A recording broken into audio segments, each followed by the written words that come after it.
गरमागरम कोलंबीचं सार आणि भात, काय सुख आहे. सुटलं ना तोंडाला पाणी. चला तर आज आपण हेच कोलंबीचं सार कसं केलं बघूया. ही समुद्री कोलंबी आहे, ती आपण साफ कशी करायची हे आधी बघूया. या कोलंबीचा पुढचा मागचा भाग काढून टाकायचा. मग वर जे हे आवरण आहे ना ते काढायचं. आणि नंतर मग महत्त्वाचं म्हणजे याला एक वरच्या बाजूला, पाठीच्या बाजूला एक काळा दोरा असतो. हा दोरा काढणं अत्यंत गरजेचं आहे. हे दोरा म्हणजे त्याचं इंटेस्टाईन असतं आणि ते जर आपल्या पोटात गेलं ना तर पोट बिघडण्याची शक्यता असते. म्हणून ते आधी काढून टाकायचं. यालाच डिवेनिंग म्हणतात. आता ही जी लाल कोलंबी आहे ती समुद्रातली आहे आणि ह्याला चव खूप छान असते. आणि दुसरी जी असते ती कल्चर्ड असते, सफेद. त्या कोलंबीपेक्षा या कोलंबीला चव एकदम छान असते. म्हणून सारासाठी हीच कोलंबी वापरायची. हे बघा परत एकदा कशी साफ करायची ते. हे जेव्हा इंटेस्टाईन काढलं की मग ही कोलंबी पूर्णपणे साफ झाली. आता आपण सगळी कोलंबी साफ करून घेऊया. आणि साफ करून झाल्यानंतर मग 2-3 पाण्याने आपल्याला ही स्वच्छ धुवून घ्यायची आहे. आता कोलंबी धुवून झाली की मग तिला आपल्याला हळद आणि मीठ लावून ठेवायचं आहे थोडा वेळ. आणि तेवढ्या वेळात आपण जे सारासाठी लागणारं वाटण आहे ते तयार करून घेऊया.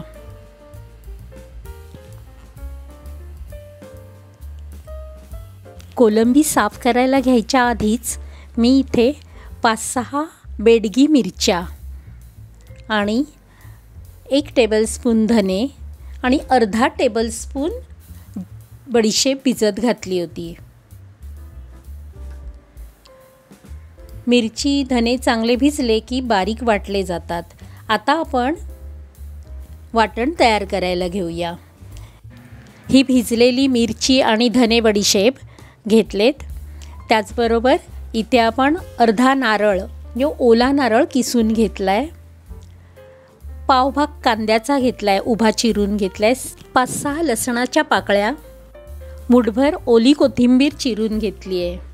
आणि इथे आपण 2 टोमॅटो चिरून घेतले आहेत. कोलंबीच्या साराला नेहमी टोमॅटो वापरायचा, म्हणजे बेडगी मिरचीचा तिखटपणा आणि टोमॅटोचा गोडूस आंबटपणा, त्यामुळे कोलंबीचं सार अगदी छान होतं. आणि हे काही बाकी माशांसारखं हिवस होत नाही.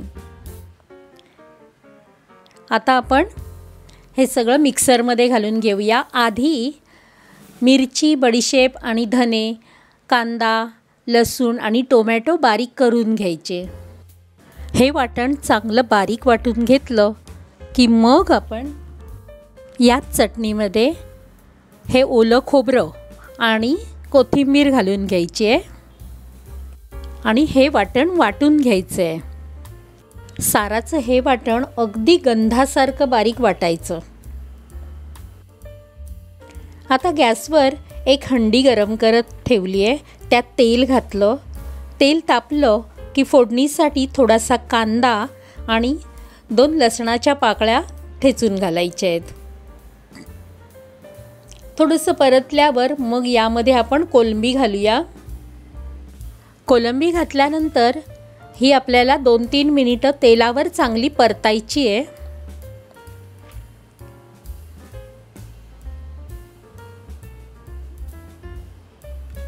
कोलंबीचा रंग बदलतो आणि कोलंबी परतल्यानंतर मग आपण जे वाटण केलं आहे ते घालायचं आहे.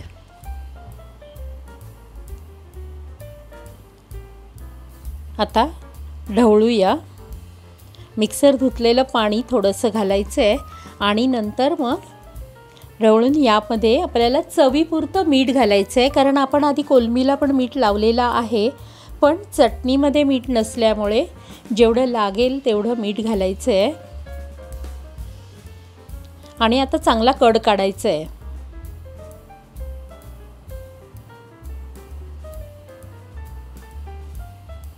आता हे सार चांगलं उकळलं की कोलंबी ही आपली पटकन शिजेल. सारातली चटणी चांगली शिजली की मग गॅस कमी करायचा आणि आपल्याला यामध्ये 2-3 कोकम घालायचे आहेत आणि गॅस कमी ठेवून एक लहानसा कड काढून घ्यायचा, म्हणजेच उकळून घ्यायची. आपलं कोलंबीचं सार तयार आहे. गरमागरम भात किंवा भाकरी आणि हे कोलंबीचं सार काय चवदार होतं. हे मालवणी पद्धतीने केलेलं सार एकदा करून बघा, मग म्हणाल माशाचं जेवण जेवावं तर मालवणी पद्धतीनेच केलेलं. खूप छान सार होतं हे. तुम्ही करून बघा आणि आवडलं तर कमेंट करून नक्की सांगा. आणि रेसिपी आवडल्यास लाईक, शेअर आणि सबस्क्राईब करायला विसरू नका.